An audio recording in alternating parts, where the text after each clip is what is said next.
Romans chapter 11 is one of those chapters that carries within it one of Paul's warning passages.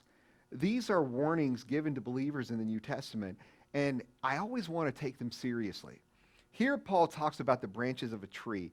It's as if all the kingdom of God, all who are connected to him, are branches in this massive tree, and God himself is the root and the base of the tree.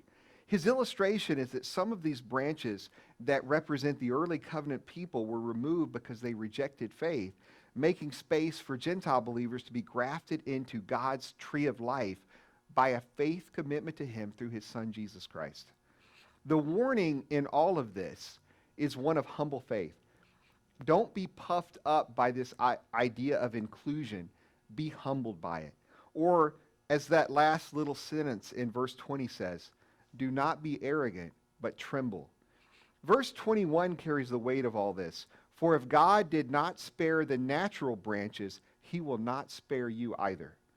These are all serious words, and they are intended to motivate us toward an ongoing, humble faith dependence upon the grace of God. Like the first beatitude in Matthew's gospel, blessed are the poor in spirit, or rather, blessed are those who never lose sight of how dependent they are upon God's grace. We are humbled by the warning, but we shouldn't be overwhelmed by it. In the next paragraph, Paul balances God's sternness with his kindness.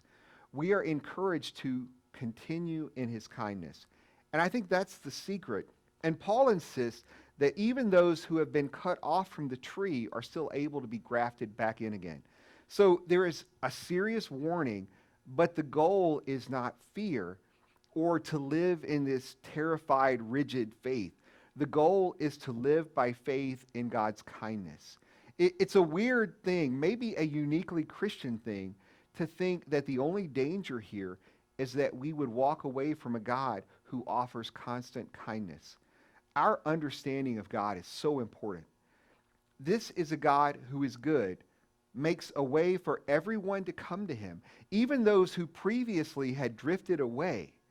Let's choose to believe this week in the power of God's kindness and the difference that kindness can make in our lives.